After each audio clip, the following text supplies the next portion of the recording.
오늘 저희들 주신 하나님의 말씀을 다 같이 찾겠습니다. 신약성경 에베소서고요. 에베소서 5장 3절에서 14절까지 말씀. 에베소서 5장 3절에서 14절까지 말씀을 제가 한 절, 여러분들이 한 절 교대로 읽도록 하겠습니다. 신약성경 에베소서 5장 3절에서 14절까지 제가 먼저 읽겠습니다. 음행과 온갖 더러운 것과 탐욕은 너희 중에서 그 이름조차도 부르지 말라. 이는 성도에게 마땅한 바니라. 입상과 어리석은 말이나 이런 말이 마땅치 아니하니 오히려 감사하는 말을 하라. 너희도 정녕 이것을 알거니와 음행하는 자나 더러운 자나 탐하는 자 곧 우상 숭배자는 다 그리스도와 하나님의 나라에서 기업을 얻지 못하리니 누구든지 너희 말로 너희를 죽이려고 하라. 이를 말미암아 하나님의 지식과 무슨 아들들에게 하나니 그러므로 그들과 함께하는 자가 되지 말라. 너희가 소리로 믿으니 이제 주와 있으시라. 빛에서 빛나라. 빛의 열매는 모든 착함과 의로움과 진실함에 있느니라. 주를 기쁘시게 할 것이 무엇인가 시험하여보라. 너희는 열매 없는 어둠의 일에 참여하지 말고 도리어 책망하라. 그들이 은행하는 것들을 말하기로 부끄러운 것들이라. 그러나 책망을 받는 모든 것은 빛으로 말미암아 드러나나니 드러나는 것마다 빛이니라. 다 같이요. 그러므로 이르시기를 잠자는 자여 깨어서 죽은 자들 가운데서 일어나라. 그리스도께서 너에게 비추이시리라 하셨느니라. 아멘. 오늘 말씀의 제목을 한번 따라해 보시겠습니까? 바벨론에서 그리스도인으로 살기. 바벨론에서 그리스도인으로 살기. 바벨론에서 그리스도인으로 살기. 바벨론에서 그리스도인으로 살기. 오늘 설교 제목이 좀 독특한데요. 오늘 다시 에베소서 말씀으로 돌아왔습니다. 제가 3주 동안 누가복음 말씀을 전했는데요. 다시 이제 에베소서로 돌아왔어요. 오늘 말씀을 준비하다가 제가 예전에 사두었던, 아주 오래전에 사두었던 책 한 권이 참 저한테 이렇게 눈에 들어왔어요. 그 책을 좀 읽었는데 그 책 제목이 바로 오늘 이 설교의 제목입니다. 바벨론에서 그리스도인으로 살기. 이 레리 오스본이라고 하는 이 목사님이 쓰신 책인데요. 이 바벨론에서 그리스도인으로서 살기, 이게 이 무엇에 관한 내용이 아닐까요? 혹시 눈치채셨습니까? 이 바벨론 하면 누가 떠오릅니까? 이 다니엘이 떠오르지 않습니까? 이 책이 바로 이 다니엘에 관한 그런 내용인데요. 이 저자가 이 책을 쓰게 된 배경을 이렇게 말하고 있는데 한번 들어보시겠습니까? 지금 우리는 망가질 대로 망가진 세상 속에서 살고 있다. 이 시대의 도덕은 걷잡을 수 없는 속도로 무너져 내리고 있다. 예전에는 창피해서 쉬쉬하던 일을 요즘에는 자랑스럽게 떠벌리고 다닌다. 예전에는 상상도 할 수 없던 일이 요즘은 흔한 일이 되어버렸다. 그리스도인들에 대한 세간의 태도는 불과 몇십 년 만에 존경에서 비웃음과 무시를 거쳐 지독한 반감으로 변했다. 참으로 혼란스럽고 두려운 상황이다. 뭐 이렇게 시작을 하는 거예요. 이게 이제 미국 목사님이니까 미국의 상황을 지금 이야기하고 있지만 이게 우리나라 상황하고 이게 조금도 다를 바가 없더라고요. 지금 우리가 사는 이 땅도 이 뭐 도덕이나 윤리는 지금 무너질 대로 무너졌다고 그렇게 말해도 틀리지 않고요. 또 그것과 동시에 이 교회나 그리스도에 대한 이 세상 사람들의 이런 그런 관점이나 이런 신뢰도는 이 바닥을 치고 있는 게 이 사실이거든요. 제가 얼마 전에도 이제 기사 하나를 보고 참 경악했던 그런 게 있는데요. 한 중학교 교사가 자기가 가르치는 여학생이 13살짜리 여학생이에요. 이 13살짜리 여학생을 무려 4년 동안이나 18차례 성폭행했다는 거예요. 제가 그 사실도 정말 참 이렇게 경악을 했는데, 이 가관인 게 이 선생님이 이 제자한테 뭐라고 이게 꼬드겼냐니까요. 야, 우리 오늘 하루는 같이 부부 체험하는 거야? 제가 우리 애들 이 앞에서 진짜 민망하게 이런 얘기 하기 참 그런데요. 얼마나 제가 그 기사를 보고 막 화가 나는지 모릅니다. 그래서 그 선생님이라고 얘기하고 싶지 않아요. 그놈이라고 얘기하고 싶어요. 진짜. 그래서 이런 일들이 막 얼마나 비일비재하지. 요즘에 그런 기사들이 너무너무 많이 올라온다는 사실입니다. 그래서 아이들을 안심하고 학교 보내기가 진짜 좀 힘들 정도로요. 그래서 이 성추행, 무슨 성폭행 뭐 이런 기사는요, 하루가 멀다고 그렇게 올라오고요. 그에 비해서 그와 동시에 우리 교회나 우리 그리스도인들은 이 땅에서 얼마나 지금 영향력을 끼치고 있나? 뭐 이렇게 생각해 볼 때 뭐 우리도 뭐 더 나을 바가 없다라는 생각이 듭니다. 지금은 조금 잠잠해졌지만 한때 이 교회의 비리나 어떤 목사의 어떤 목회자의 비행 뭐 이런 것들 얼마나 많이 나왔습니까? 그래서 사람들이 요즘에 교회나 목회자를 욕하는 이유가 뭡니까? 딱 한 가지잖아요. 자기들과 조금도 다를 바가 없다는 거예요. 교회가 세상과 조금도 다를 바가 없으니까 그렇게 지금 세상의 지탄을 받는 게 아닌가 그렇게 생각이 듭니다. 이런 가운데서 이제 어떻게 해야 되냐? 우리가 오늘 살아가는 이 세상이 바로 다니엘이 살았던 그 바벨론, 그리고 오늘 우리가 읽은 이 에베소 성도들이 살고 있는 그 에베소와 조금도 다를 바가 없더라는 사실입니다. 어떻게 살아야 되냐? 그래서 이 책의 저자가 이런 말을 합니다. 한번 들어보시겠습니까? 다니엘서에서 우리가 절대 놓치지 말아야 하는 핵심은 지독히 불경건한 문화 한복판에서, 여러분, 지독히 불경건한 문화 한복판에서 다니엘이 어떤 삶의 본을 보여주느냐 하는 것이다. 이 부분. 우리는 성경에 기록된 그의 이야기를 통해서 어떻게 하면 경건하지 않은 세상 한복판에서 단순한 생존을 넘어 정말로 번성할 수 있는지 그 방향을 찾을 수 있다. 여러분, 단순한 생존이 아닌 번성할 수 있는, 이걸 이제 영어로 하니까 생존이 surviving이고요. 이 번성을 영어로 하니까 thriving이더라고요. 이게 비슷한 단어지 않습니까? 그래서 이 책의 제목이 우리말로는 이 바벨론에서 그리스도인으로 살기 이렇게 되어 있는데, 이게 원 제목을 보니까 바벨론에서 그리스도인으로 번성하기 이렇게 되어 있더라고요.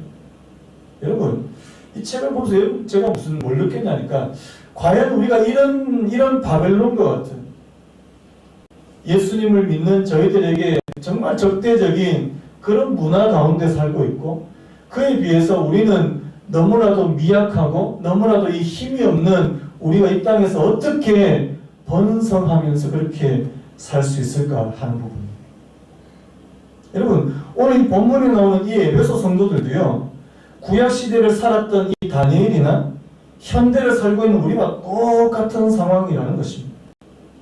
그들도요, 지독하게 이 불경건한 문화 가운데 살았지 않습니까? 여러분, 당시 에베소의 문화를 엿볼 수 있는 구절이 하나 나오는데 사도행전 19장 19절이에요. 제가 한번 읽어보겠습니다. 또 마술을 행하던 많은 사람이 그 책을 모아가지고 와서 모든 사람 앞에서 불사르니 그 책값을 계산한 즉 은 5만이나 되더라. 여러분, 여기 나오는 이 마술은 요즘에 이은결 씨 나오는 그런 마술이 아니고요. 어떤 굉장히 사악한 그런 어떤 사교에 관련된 그런 마술이라는 사실. 이런 마술하는 사람들이 책을 가지고 왔는데 그것을 불태웠는데 그 책값이 은 5만이나 되더라. 아마 제가 상상해 보건데 그 책을 다 이렇게 모으니까 막 이 산무더기 같이 그렇게 많지 않았을까 이렇게 생각이 되는 거죠. 그 당시 얼마나 이 마술이 성행했는지 보여주는 그런 대목 아닙니까? 그리고 여러분 잘 아시는 대로 이 에베소 하면 떠오르는 그 우상이 있지 않습니까? 에베소 하면 이 여신, 이 음란한 여신으로 알려진 이 아데미 여신을 섬겼던 그런 곳이 바로 이 에베소 지역. 그래서 에베소 지역이 이 성적으로 얼마나 타락한 그런 지역인지 모른다는 사실. 그 신전에 이 창녀들이 막 있고요. 이 온통이 성적으로 문란한 도시가 바로 이 에베소였다는 사실. 여러분, 이런 곳에서 에베소 성도들, 여러분 에베소 성도들이 한 몇 명 정도 됐을 것 같아요? 정말 소수거든요. 기록에 보니까 그 당시에 1세기 당시에 에베소가 얼마나 큰 도시냐니까 무려 인구가 20만 명이 넘었대요. 20만 명 가운데 에베소 성도들은요, 아마 제가 볼 때는 100명, 1000명도 안 됐을 것 같아요. 1000명이 뭡니까? 그래서 너무너무 소수인 그들이 그렇게 이 음란하고 그렇게 악한 그런 도시에서 어떻게 살아남았느냐는 부분입니다. 그래서 저는 오늘 이 본문에서 가장 핵심이 되는 구절 한 구절을 뽑으라고 말하면 저는 8절을 뽑겠습니다. 이 해답을 알려주는 말씀인데 우리 8절 말씀 같이 한번 읽어보겠습니다. 시작. 너희가 전에는 어둠이더니 이제는 주 안에서 빛이라. 빛의 자녀들처럼 행하라. 여러분, 오늘 이런 바벨론과 같은, 이런 에베소와 같은, 오늘 이 시대와 같은 이런 악한 시대에서 우리가 그리스도인으로서 어떻게 번성하면서 살 수 있을까? 그 해답은 바로 빛의 자녀들처럼 행하는 것입니다. 한번 따라볼까요? 빛의 자녀들처럼 행하라. 이게 무슨 말입니까? 그리스도 안에서 일단 우리의 변화된 정체성이에요. 여러분, 오늘 저희들을 가리켜서, 오늘 에베소 성도들을 가리켜서 뭐라고 말합니까? 너희가 전에는 뭐였다고요? 어둠이었다. 그런데 지금은 빛이다. 이렇게 말씀합니다. 우리의 정체성이 변화되었다. 앞에서도 에베소서 앞부분에서 많이 말씀드렸습니다. 너희가 전에는 세상의 풍습을 따르고 세상의 정욕을 따르는 사단을 따르는 그런 사람이었는데 이제 예수 그리스도로 말미암아 너희가 하나님의 자녀가 되었다. 이거를 오늘 뭐라고 표현하냐니까 너희가 전에는 어둠이었는데 이제는 빛이다. 여러분, 오늘 예수 그리스도를 영접하고 예수 그리스도를 믿는 저 여러분들에게 하나님께서 빛을 비춰주시는 줄로 믿습니다. 그래서 빛이라는 겁니다. 여러분, 여기 나오는 이 빛은 구체적으로 어떤 빛을 말하냐니까요. 이 고린도후서 4장 6절에 이 부분을 약간 알 수 있는 그런 힌트가 나와 있는데요. 이 고린도후서 4장 6절을 세번역으로 보면 이렇습니다. 제가 읽어드릴게요. 어둠 속에 빛이 비쳐라 하고 말씀하신 하나님께서 우리의 마음속을 비추셔서 예수 그리스도의 얼굴에 나타난 하나님의 영광을 아는 지식의 빛을 우리에게 주셨습니다. 어떤 빛이라고요? 하나님의 영광을 아는 지식의 빛을 우리에게 주셨습니다. 예수 그리스도의 얼굴에 나타난 하나님의 영광을 아는 지식의 빛을 주셨습니다. 쉽게 말해서요, 이 빛을 우리에게 주셨다는 이 말씀은 우리가 하나님을 아는 사람, 하나님을 올바르게 아는 이 지식과 진리의 빛을 말씀하는 것입니다. 한번 따라해볼까요? 빛은 진리다. 빛은 지식이다. 그래서 여러분, 하나님을 아십니까? 예전에 신촌 같은 데 가면은 어떤 남자, 여자 두 사람이 꼭 저를 붙잡고 이렇게 말합니다. 도를 아십니까? 도를 아십니까? 제가 모르는데요? 이렇게 이야기하면 저보고 항상 이렇게 얘기해요. 그분도 수법이에요. 정말 선하게 생기셨다고. 저는 또 그런 말을 또 혹하지 않습니까? 선하게 생기셨다. 또 다른 사람 밑에서 일할 사람이 아니라고. 뭐 이렇게 얘기해요. 여러분, 그 도 말고요. 정말 우리가 예수 그리스도 하나님의 영광을 아는 그 지식이 우리에게 있느냐는 사실. 그래서 하나님을 아는 그 빛을 우리에게 비춰주신다는 사실입니다. 여러분들이 잘 아시는 시편 119편 105절에 이런 말씀이 있지 않습니까? 주의 말씀은 내 발의 등이요 내 길에 뭐가 된다고요? 빛이 된다. 하나님의 말씀, 하나님의 진리가 뭐가 된다는 말씀입니까? 빛인 줄로 믿습니다. 그래서요, 이 빛, 오늘 저희들의 상태, 오늘 저희들의 정체성을 뭐라고 얘기하냐니까 너희가 전에는 어둠이었지만 이제는 주 안에서 빛이라. 빛의 자녀다. 이렇게 말씀합니다. 그렇다면 어둠은 어떤 상태일까요? 이 빛이 없는 상태예요. 제가 수요기도회 때 그런 말씀을 잠깐 드렸어요. 이 어둠의 상태를 제가 창세기에 나오는 딱 두 단어로 그렇게 정의할 수 있다고 그렇게 말씀드렸습니다. 하나님께서 빛을 창조하시기 전에, 하나님께서 첫째 날 창조하신 게 뭐라고 해요? 빛이라고 했습니다. 그 빛을 창조하기 전에 그 상태를 딱 두 단어 뭐라고 했습니까? 혼돈과 공허. 여러분, 저는 이 혼돈과 공허가요, 하나님을 알지 못하는 모든 사람들의 그 마음의 상태라고 그렇게 생각합니다. 이 빛이 없는 상태. 이게 뭐 그냥 이 천지 만물만 이 혼돈과 공허가 아니고요. 인간의 내면 안에도요, 하나님께서 하나님의 영광을 아는 빛이 비치기 전까지는요, 모든 사람들의 마음은 바로 이 혼돈과 공허였다는 사실입니다.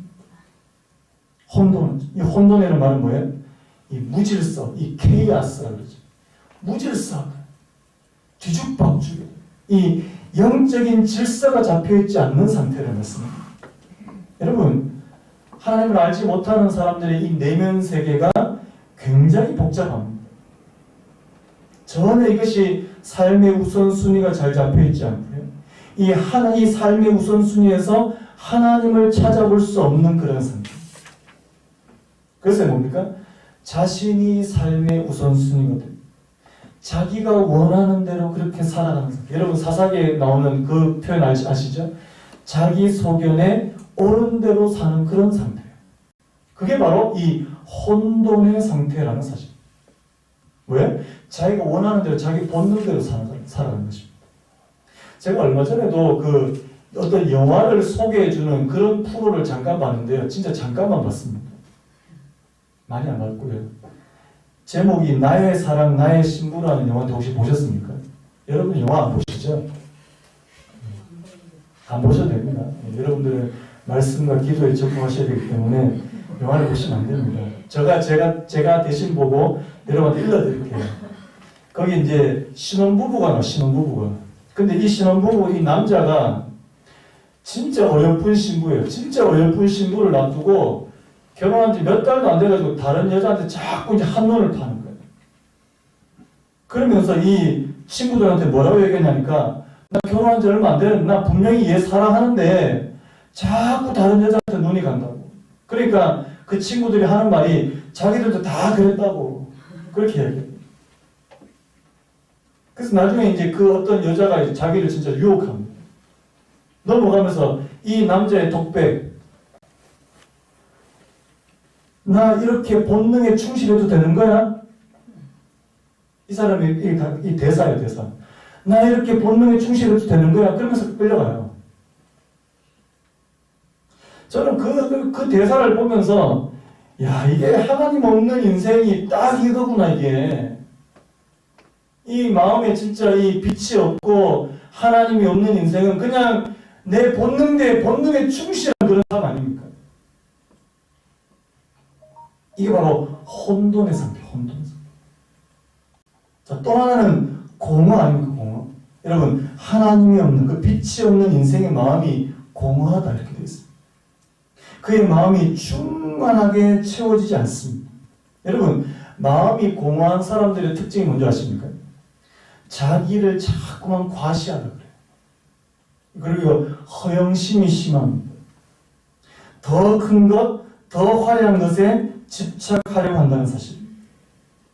여러분, 혹시 여러분 가운데 혹시 내가 너 자꾸 화려한, 더 화려한 거, 더 큰 거, 이런 외적인 것만 자꾸만 집착하려고 한다면 여러분 자신 한번 점검해 보셔야 돼요. 아, 내 마음이 지금 공허해지고 있지 않은가? 내 안에 하나님께서 주시는 그런 만족함이 없지 않은가? 여러분, 여호와는 나의 목자시니, 한번 따라해볼게요. 여호와는 나의 목자시니 내게 부족함이 없으리라. 여러분, 정말 여러분 고백입니까? 여러분 부족함이 없으세요? 예전에 그런 예화도 있잖아요. 어떤 목사님이 이 전도사님한테 주보의 설교 제목을 시편 23편에서 여호와는 나의 목자시니 이렇게 했는데 이 전도사님이 약간 좀 어리버리했던 것 같습니다. 목사님 전화를 받았는데, 목사님 그게 다예요? 그러니까 목사님이 약간 짜증투를, 뭐가 더 필요해? 이렇게 하고 이제 뚝 끊었습니다. 근데 그 다음날 주일날 이제 이 주보에 뭐라고 되냐니까 설교 제목이 여호와는 나의 목자시니 뭐가 더 필요해? 이렇게 된 겁니다.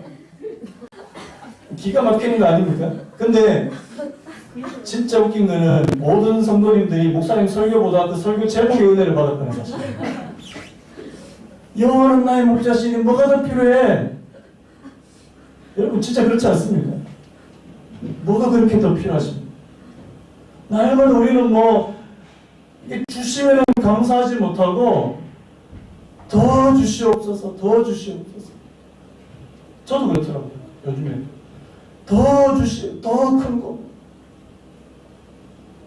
내 마음이 공허하지 않은 것, 내가 하나님의 은혜로 꽉 채워지지 않고 빛으로 충만하지 않으면 우리의 마음은 항상 이 공허로 이게 치달을 수밖에 없다는 사실입니다.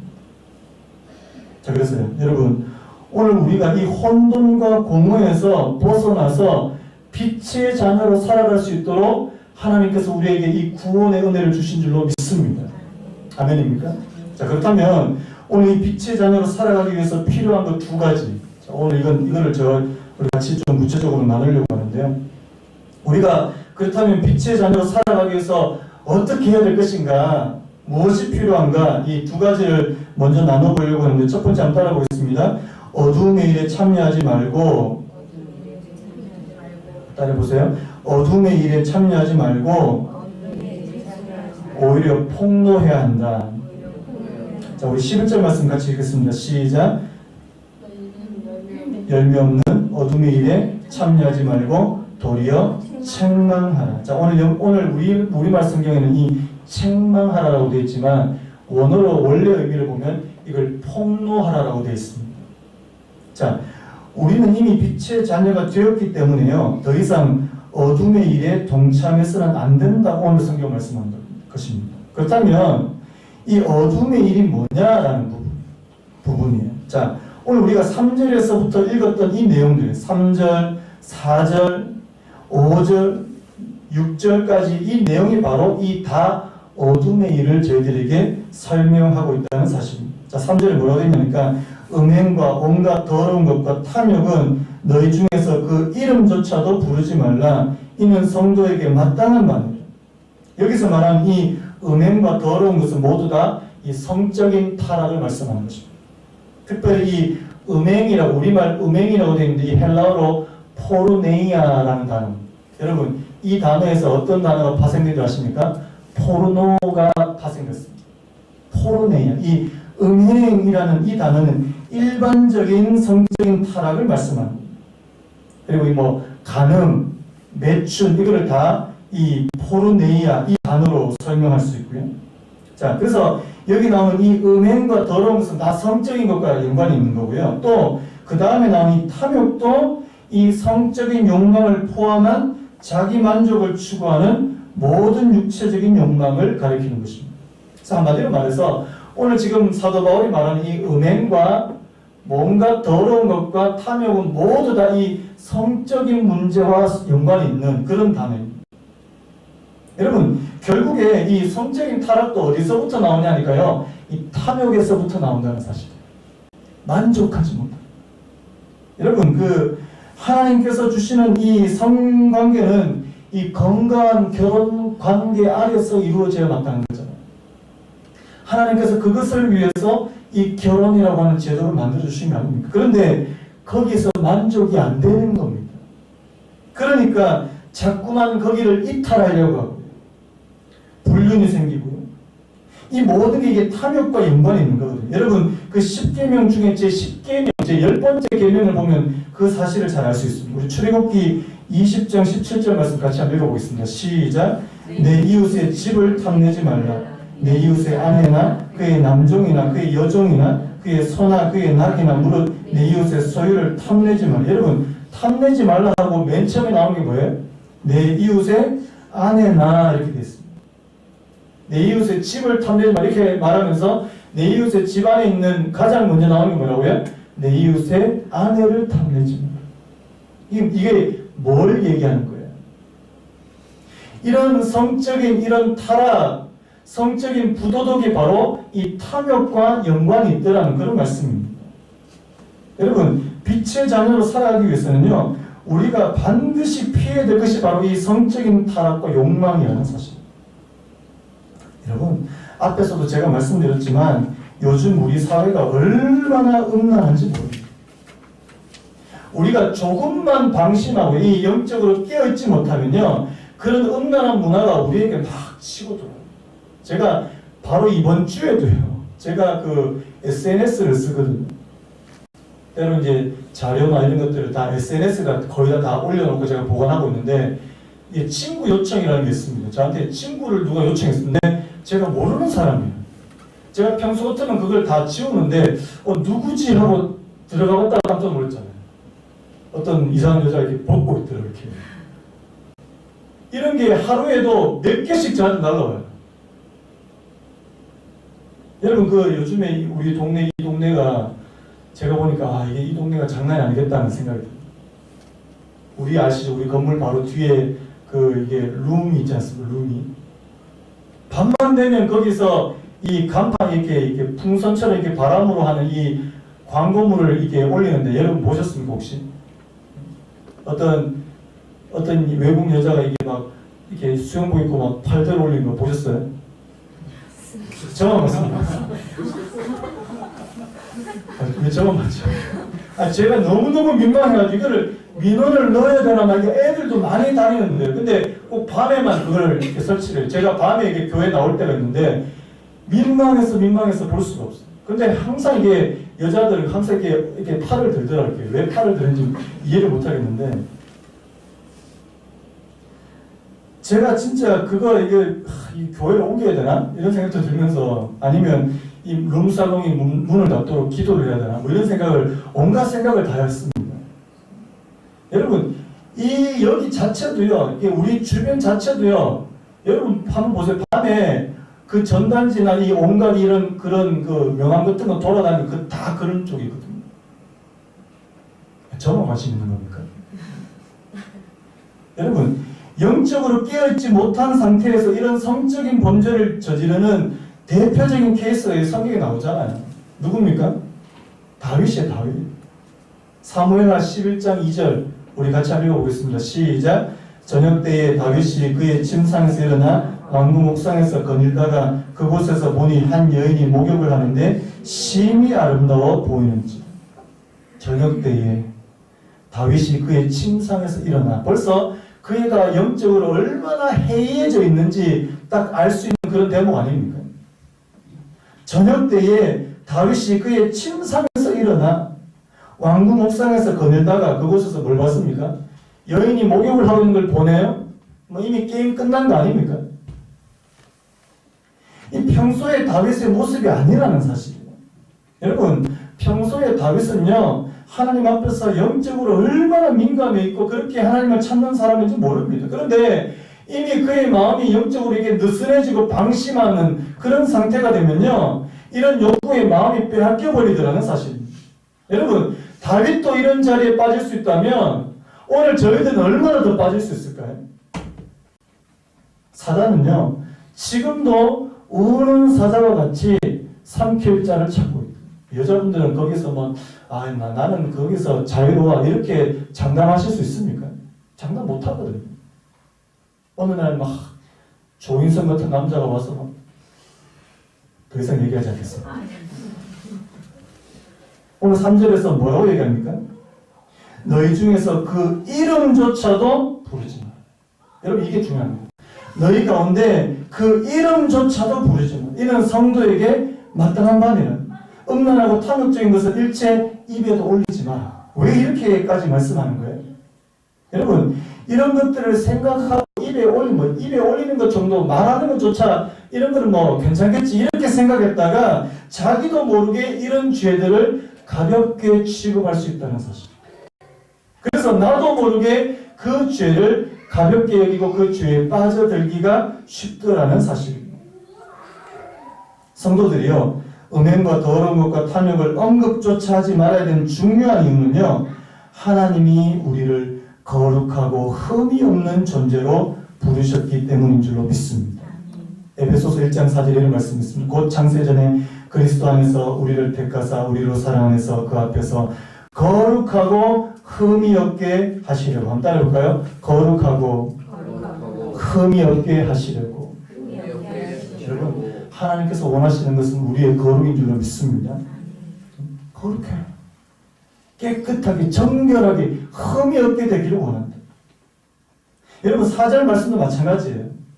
누추함과 어리석은 말이나 희롱의 말이 마땅하지 아니하니 오히려 감사하는 말을 하라. 여기 4절은 바로 이 언어를 말씀하는 거 아닙니까? 여기서 말하는 이 누추함이나 희롱의 말도 바로 이 성적인 농담을 가리키는 거거든요. 오늘 우리로 말하면 성희롱이에요. 성희롱. 그런 것들 입에 담지 마라. 여러분, 우리가 입으로 담는 거는 주로 어디에 있는 거예요? 우리의 생각 안에, 우리의 사고 안에 있는 거라는 사실. 여러분, 우리의 생각이 우리의 말이 되고요. 우리의 말이 우리의 행동으로 이어지는 줄로 믿습니다. 그래서요, 우리의 생각조차도요, 우리의 언어조차도요, 우리의 행동조차도 하나님 성령의 통제하신 아래에 있어야 된다고 오늘 성경은 말씀하고 있는 줄로 믿습니다. 여러분, 오늘 우리의 말이 하나님의 통제 아래에 있습니까? 내 생각이 통제 아래에 있습니까? 아니면 생각은 자유 아니냐고. 그래서 날마다 꿈속에서 막 다른 멋있는 남자하고 막 데이트하는 꿈 꾸고 곤란하지 않습니까?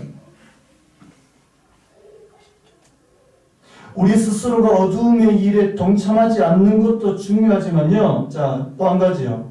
아까 뭐라고 했습니까? 어둠의 일에 참여하지 말고 도리어 어떻게 하라고요? 책망하라, 폭로하라 이렇게 말씀했지 않습니까? 자, 오늘 말씀에 폭로하라. 이게 뭐냐니까 적극적으로 그 어둠의 일을 드러내라 이런 뜻으로 오늘 성경을 말씀하고 있다는 사실이에요. 자, 이건 뭐냐니까 세상의 죄와 불의에 대해서 성도들이 무관심하거나 방관자적인 입장을 취해서는 안 된다는 일단 그런 의미가 있습니다. 여러분 13절을 보니 현대인의 성경으로 보니까 이렇게 되어 있더라고요. 그러나 모든 것은 빛에 의해 밝혀질 때 드러나기 마련입니다. 모든 것을 드러내는 것이 바로 빛이기 때문입니다. 여러분 오늘 하나님께서 저와 여러분들을 뭐로 부르셨다고요? 빛으로 부르셨다. 빛의 자녀로 부르셨다. 그렇다면 오늘 저희들이 어둠 속에 들어가게 되면 자 뭐가 드러나게 될까요? 어둠의 일이 드러나게 된다는 사실입니다. 이 성도들의 경건한 행실로 어둠의 일이 드러난다고 오늘 성경은 말씀하고 있다는 사실입니다. 길성남 교수님이 이 부분을 어떻게 설명하시나 한번 들어보시기 바랍니다. 성도들이 믿지 않는 사람들의 악한 행동에 가담하지 않고 질적으로 다른 삶을 보여줄 때 주변 사회의 어두운 부분에 빛을 비추고 부도덕한 행위들의 실상을 드러내게 할 수 있다. 자, 우리가 어떻게 해요? 질적으로 다른 삶을 보여줄 때 다른 사람들은 다 막 엄란한 가운데 불륜도 저지르고 그게 뭐 어때서 그렇게 말할 때 나는 거기서 조금 더 거기에 휩쓸리지 않고요. 질적으로 다른 삶을 살 때 오늘 그들의 그 어두움의 일을 드러내고 폭로하게 될 수 있다. 이렇게 말씀하고 있다는 사실입니다. 그래서 성도들의 선한 행실이 어두운 세상에서 빛의 역할을 한다. 여러분 잘 아시는 마태복음 5장 16절 같이 한번 읽어볼까요? 시작. 이같이 너희 빛이 사람 앞에 비치게 하여 그들로 너희 착한 행실을 보고 하늘에 계신 너희 아버지께 영광을 돌리게 하라. 자, 우리의 뭐를 보고요? 착한 행실을 보고. 여러분, 오늘 저와 여러분들의 선한 행실, 착한 행실을 보고 믿지 않는 사람들이 하나님께 영광을 돌리게 되시는 은혜가 있기를 예수님의 이름으로 축원합니다. 자, 그뿐만 아니고요. 자, 이게 우리의 삶으로 우리의 경건한 행실로 보여주는 건데요. 또 한 가지는요. 자, 우리의 행실뿐만 아니라 그들에게 직접 가서 그들의 잘못된 이 행실을 이 말로 해줄 필요가 있다는 사실. 이게 이제 쉽지 않죠. 우리가 그들에게 복음의 진리를 말해줄 때 그들의 잘못된 것을 드러내게 할 수 있다는 사실입니다. 사실 근데 이 부분은 여러분들에게 굉장히 지혜와 이 용기가 필요합니다. 일단은요, 우리가 먼저 빛의 자녀로 살아가지 않으면 절대로 그런 말씀 하시면 안 돼요. 우리 자녀들한테 야, 니 똑바로 살아야 된다. 근데 자녀들이 우리한테 엄마나 똑바로 사세요. 뭐 이렇게 말해버리면 게임 끝이에요, 진짜. 일단 우리가 먼저 빛의 자녀로 살고 진짜 본이 되고 그때 다른 사람의 어떤 잘못 이것을 정말 지혜롭게 하나님의 말씀으로 그렇게 이렇게 지적해 줄 수 있는 거예요. 특별히 복음을 전할 때 이런 일들이 벌어지게 된다는 사실입니다. 이 괜히 또 준비 안 되는 사람한테 이렇게 전해주면 이 관계가 영원히 단절될 수도 있습니다. 자, 그래서요. 오늘 첫 번째가 뭐라고 했습니까? 어둠의 일에, 한번 따라할까? 어둠의 일에 참여하지 말고 도리어 폭로하라. 이게 첫 번째예요. 이게 첫 번째고요. 그렇다면 두 번째. 자, 빛의 자녀들이 해야 될 두 번째는 뭐겠습니까? 오늘 성경 말씀 보니까 빛의 열매를 맺는 것입니다. 어둠의 일에 참여하지 않고 그것을 폭로하는 것에서 그치지 않고요. 더 한 걸음 더 나아가서 우리가 적극적으로 빛의 열매를 맺어가야 된다는 사실. 오늘 성경 말씀의 빛의 열매를 세 가지로 말씀하고 있습니다. 빛의 열매가 뭡니까? 모든 착함과 의로움과 진실함에 있는 것. 여러분, 이 착함, 의로움, 진실함은 바로 하나님의 성품을 가리키는 것입니다. 하나님의 속성, 하나님의 성품. 특별히 오늘 여기 나오는 이 착함은요, 다른 성경의 선함 혹은 양선, 여러분 성령의 열매 가운데 이 양선이라는 부분이 나오지 않습니까? 이 양선이 바로 이 선함, 착함을 가리키는 말입니다. 정의를 내리자면요, 다른 사람들을 향한 어질고 관대한 모든 행실, 이게 착함입니다. 다시 한번요, 다른 사람들을 향한 어질고 관대한 모든 행실을 이 착함이라고 말합니다. 여러분, 빛의 자녀는요, 착해야 합니다. 무엇보다 다른 사람들한테 관용을 베풀 수 있어야 됩니다. 빌립보서 4장 5절에 너희 관용을 모든 사람에게 알게 하라. 따라볼까요? 너희 관용을 모든 사람에게 알게 하라. 주께서 가까우시니라. 이게 무슨 말이에요? 너희 관용을 모든 사람에게 알게 하라. 주께서 가까우시니. 이게 무슨 말이에요? 하나님이 우리와 가까이 계신 증거가 뭐냐? 하나님이 우리와 가까이 계신 증거가 뭘까? 우리가 다른 사람에 대한 관대함으로 나타난다는 사실. 여러분, 하나님께서 여러분들에게 은혜 주십니까? 은혜 주세요. 성령으로 말씀으로 은혜 주십니까? 그것이 뭘로 나타난다고요? 다른 내 주변에, 내 가족에, 내 이웃에 대한 관대함, 관용으로 다른 사람들을 품는 그런 마음으로 드러나야 된다는 사실입니다. 여러분, 오늘 저와 여러분들이 많은 분들을 너그럽게 품어주시는 은혜가 있기를 예수님의 이름으로 축원합니다. 여러분, 목사님 저도요, 이 부분이 안 될 때가 얼마나 많은지. 저는 목회하면서 제 속이 좁은지 저는 목회를 시작하면서 알았습니다. 저는 원래 굉장히 막 관대한 사람인 줄 알았습니다. 아니더라고요. 우리 집사람이 막 밴댕이 속 그러는데 밴댕이 속이 저더라고요. 제가 어제도 사실 그런 사건이 약간 있었거든요. 어떤 성도님이 제가 토요일날 제발 문자 보내지 말라 그랬는데 또 뭐 급한 일이 있어서 참석 못하겠습니다. 문자가 하나 왔습니다. 근데 첫 번째 왔을 때는 제가 아주 관대하게 다녀오셔야죠. 안전하게 그렇게 좋게 보냈습니다. 얼마 지나지 않아서 또 하나가 더 오는 거예요. 다른 분이. 제 속이 약간 상했습니다. 네, 알겠습니다. 끝. 카톡으로. 제가 생각해 보니까 네, 알겠습니다. 그렇게 보냈는데 제 마음속에는 약간 이게 속이 좁아져 있는 게 제 스스로 느껴지더라고요. 그래서 그분이 약간 좀 민망했는지 저 사람 한 번 더 왔더라고요. 그래서 그 다음에 또 네, 그렇게 하게 됐습니다. 제가 다음 주에 오면은 죄송하다고 제가 말씀을 드려야 될 것 같아요. 여러분 앞에 있는 목사인 제가 그런 사람입니다. 저도요, 속이 좁아지면요, 한없이 좁아져요. 다른 사람을 품어지지가 않습니다. 다른 사람. 하나님의 은혜가 충만하면요, 누구라도 품을 수 있습니다. 누구라도 품을 수 있어요. 그런데 하나님의 은혜가 떨어지면 아무도 품을 수 없는 게 바로 저라는 사람들. 자, 이 착함. 두 번째가 의로움입니다. 의로움은요, 뭐냐니까, 불의를 버리고 하나님의 의로운 뜻을 따르는 올곧은 행실. 이게 이제 의로움의 정의거든요. 불의를 버리고 하나님의 의로운 뜻을 따르는 올곧은 행실. 하나님의 뜻이라면 끝까지 지키려고 하는 그런 마음, 불의와 적당하게 타협하지 않는 그런 마음이 바로 이 의로움인데요. 여러분, 우리 앞에서 나왔던 그 다니엘 같은 사람이 바로 이 의로움의 이 대명사 아닙니까? 하나님 앞에서 내가 바벨론 왕이 주는 음식으로 나를 더럽히지 않겠다. 이게 하나님의 뜻으로 그가 받아들였거든요. 그래서 왕이 하사하는 음식을 내가 안 먹겠다. 그렇게 이제 뜻을 정하지 않습니까? 여러분, 이게 결코 쉬운 일이 아니잖아요. 그래서 이제 열흘 동안 물과 채소만 먹고 시험해 보십시오. 이렇게 하면서 결국에는 그 뜻대로 그렇게 가는 이 원칙을 고수하는 그런 다니엘의 모습입니다.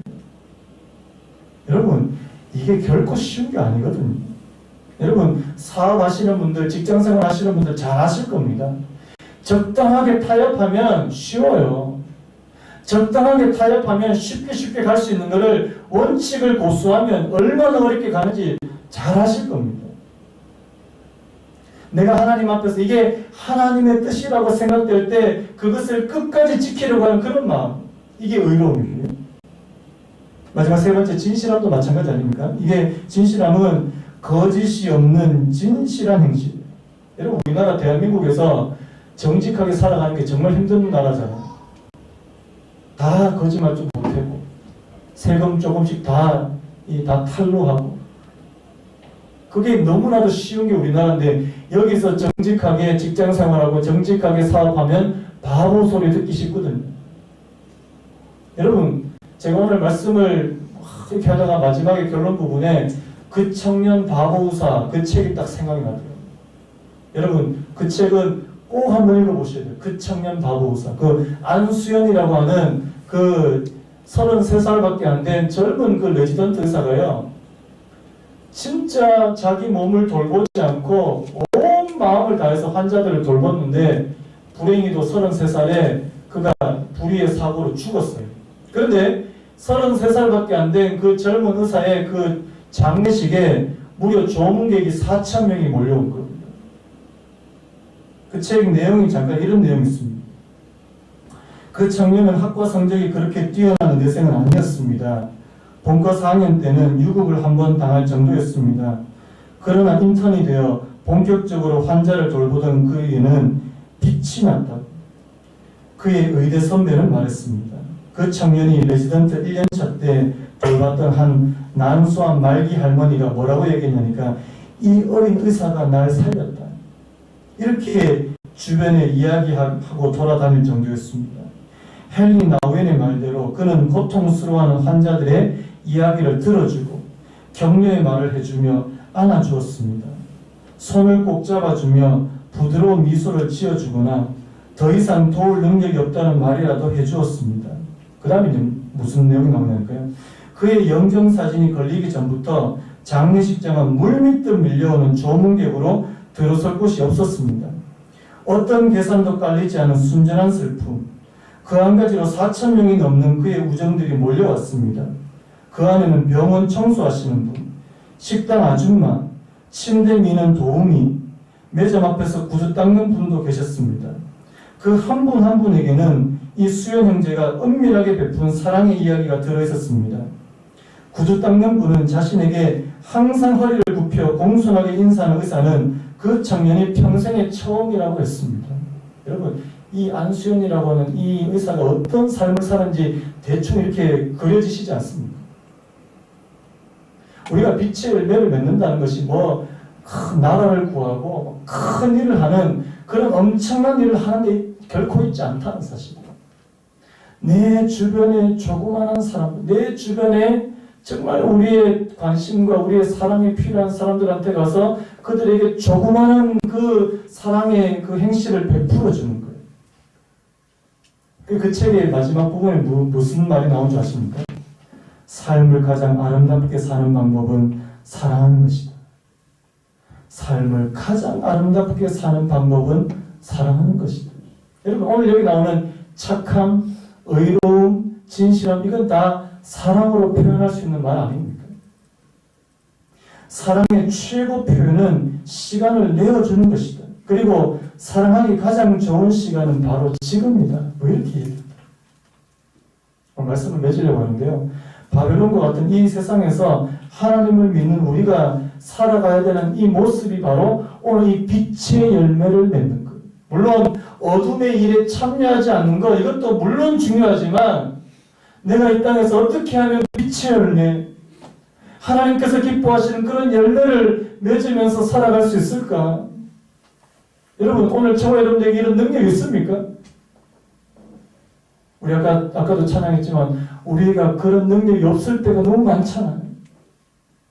그렇게 살아가야 될 용기나 능력이 없어서 연약해질 때가 너무 많잖아요. 그래서요, 비결은 뭡니까?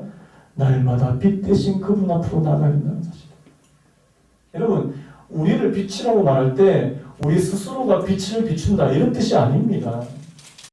바로 빛 대신 그분께서 나에게 그런 빛을 비추어 주셔야 된다는 그런 의미입니다. 여러분, 그래서 오늘 저와 여러분들이 빛 대신 그분을 우리의 마음속에 모시고 살아가시는 은혜가 있기를 예수님의 이름으로 축원합니다.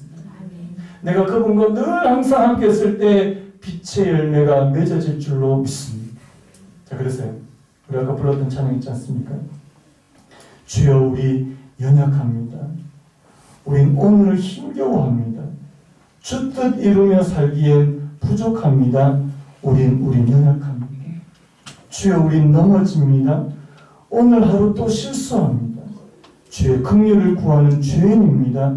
우린 주만 바라봅니다. 우리 찬양 다시 한번 부르고 우리 하나님 바라볼 수 있는 이렇게 간절히 바랍니다. 주여, 우리 연약합니다.